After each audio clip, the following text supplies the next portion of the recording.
78வது independence டேவை celebrate பண்ண நம்ம நிஜமாவே எல்லாரும் ஃப்ரீடமோட இருக்கோமான்னு கேட்டால் கண்டிப்பாக கிடையாது. இன்றைக்கி நம்ம எதை பற்றி பேசுகிறோம் அப்படின்னா, கல்கத்தாவில் நடந்த அது ப்ரூட்டல் ரேப் அண்ட் மர்டர் கேஸை பற்றி தான் பேச போகிறோம்.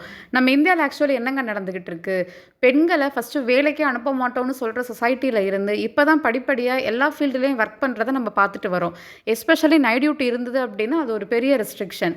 ஹாஸ்பிட்டலுங்கிற ஒரே ஒரு பிளேஸில் மட்டும்தான் நாட் ஓன்லி டாக்டர்ஸ், அந்த இடத்துல நர்ஸாக இருக்கட்டும், ஒரு ஃபார்மசிஸ்ட்டாக இருக்கட்டும், ஏன் ஈவன் ஒரு ஹவுஸ் கீப்பிங்காக இருக்கட்டும், ஃபீமேல்ஸ் எல்லா டைமும் ஒர்க் பண்ணுறதை பார்த்துக்கிட்டு இருக்கோம். அதோட நோக்கம் என்னங்க? ஏர்ன் பண்ணுறது ஒரு ரீசனாக இருந்தாலும் இன்னொரு ரீசன், அந்த இடத்துல அவங்க அன்னைக்கு போகலை அப்படின்னா அதால் ஒரு உயிர் பாதிக்கப்படுங்கிற ஒரே க்ரைட்டீரியா மட்டும்தான். ஆனால் ஒரு உயிரை காப்பாற்ற போகிற அவங்களுக்கு அவங்க உயிருக்கே பாதுகாப்பு இல்லை அப்படிங்கும்போது இந்த நாட்டில் என்ன நடந்துட்டுருக்குன்றது உண்மையாகவே புரியலை. அன்னைக்கு நைட் டாக்டர் மௌமிதாக்கு என்னதாங்க நடந்துச்சு? வேலைக்குன்னு போன ஒருத்தவங்க தான் வேலை பார்க்குற கேம்பஸ்லேயே ரேப் பண்ணி மர்டர் பண்ணப்பட்டிருக்காங்க. அதுக்கு ஆதாரம் தேடலான்னு பார்த்தா ஆதாரத்தை அழிச்சிருக்காங்க. ஹாஸ்பிட்டல் மேனேஜ்மெண்ட் லத்தாஜிக்கே ஆன்சர் கொடுக்குறாங்க. முக்கியமான குற்றவாளியை அரெஸ்ட் பண்ணியிருக்காங்க. அந்த குற்றவாளியோட ஹிஸ்ட்ரி எடுத்து பார்த்திங்கன்னா பயங்கரமாக இருக்குது.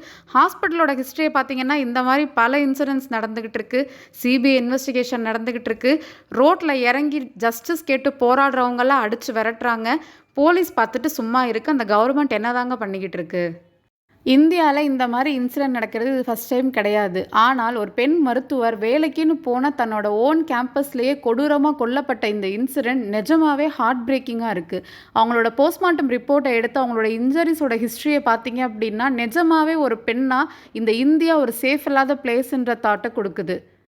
இந்த மாதிரி ஒரு இன்சிடென்ட் இன்னும் எத்தனை தாங்க நடக்க போகுது? இதில் அடுத்து யார்? இந்த வீடியோவில் பேசிகிட்டு இருக்க நானா, இல்லை பார்த்துட்ருக்க நீங்களா, இல்லை உங்கள் வீட்டில் இருக்கிற பிள்ளைங்களா? யாருக்குமே தெரியாது. இந்த மாதிரி விஷயம் இன்னும் நடக்கக்கூடாது அப்படின்னா இதுக்கான சட்டங்கள் ரொம்ப தெளிவாகவும் ரொம்ப தண்டனைக்குரியதாகவும் இருக்கணும். அப்போ தான் இதை பண்ணணும்னு ஒருத்தன் கனவுல கூட நினச்சி பார்க்க மாட்டான். நான் பேரண்ட்ஸ்க்கெல்லாம் ஒரு சின்ன அட்வைஸ் பண்ணுறேன். உங்கள் வீட்டில் இருக்கிற பெண் குழந்தைங்களுக்கு குட் டச் பேட் டச் சொல்லி கொடுத்து வளர்க்குற நீங்கள் உங்கள் வீட்டில் இருக்க பசங்களுக்கு டோன்ட் டச்னு சொல்லி கொடுத்து வளங்க. பெண் பிள்ளைங்களை பாட்டு கிளாஸ்க்கும் டான்ஸ் கிளாஸ்க்கும் அனுப்புகிற நீங்கள் செல்ஃப் டிஃபென்ஸ் ரொம்ப முக்கியன்றதை புரிஞ்சுக்கிட்டு தற்காப்பு கலைகளை கற்றுக் கொடுக்கறதுக்கு தைரியமாக அனுப்பி வைங்க. ஏன்னா இந்த இந்தியாவில் இன்னும் எத்தனை சஞ்சய் ராய் சுற்றிட்டு இருக்கானுங்க. நம்மள இந்த இன்சிடென்ட்டுக்கு எத்தனை பேர் ஆளாக போகிறோங்கிறது நமக்கே தெரியாது.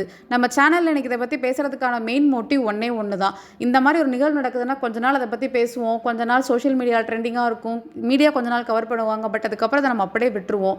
ஆனால் இந்த ஒரு நிகழ்வு கடைசியாக இருக்கணும். அதுக்கு சிபிஐ இன்வெஸ்டிகேஷனில் முக்கியமான குற்றவாளிகள் யாருன்னு தெரியப்படுத்தணும். அவங்களுக்கு கொடுக்க போகிற தண்டனை பயங்கரமானதாக இருக்கணும். ஸோ தட் இந்தியாவில் இந்த மாதிரி ஒரு இன்சிடென்ட் இதுக்கப்புறம் நடக்காமல் நம்ம பாதுகாத்துக்க முடியும். இதை பார்த்துட்டு இருக்க நீங்கள் இது உங்கள் ஊரில் தான் நடக்கணும், உங்கள் வீட்டில் தான் நடக்கணும், உங்கள் தெருவில் தான் நடக்கணும்னு நினச்சிட்டு நீங்கள் அமைதியாக இருந்துட்டீங்கன்னா நாளைக்கு உங்கள் வீட்டில் இருக்கிற பெண்களோட பாதுகாப்புக்கு நீங்கள் இப்போயே ஒரு கொஸ்டின் மார்க் வச்சுருங்க. உங்கள் எல்லார்ட்டையும் ரெக்வஸ்ட் பண்ணி கேட்குறது ஒரே ஒரு விஷயந்தான். டாக்டர் மௌமிதா எத்தனையோ உயிரை காப்பாற்றிருப்பாங்க. ஆனால் அன்னைக்கு நைட் அவங்க உயிரை காப்பாற்றுறதுக்கு நம்மலாம் தவறிட்டோம். அட்லீஸ்ட் அவங்களுக்கு கிடைக்க போகிற நீதியவாது நம்ம காப்பாற்றி கொடுக்கணும். So voice out for justice. உங்களால் முடிஞ்ச ஆதரவை இந்த விஷயத்துக்கு நீதி கிடைக்கிற வரைக்கும் போராடுங்கன்றதை மட்டும் நான் கேட்டுக்கிறேன்.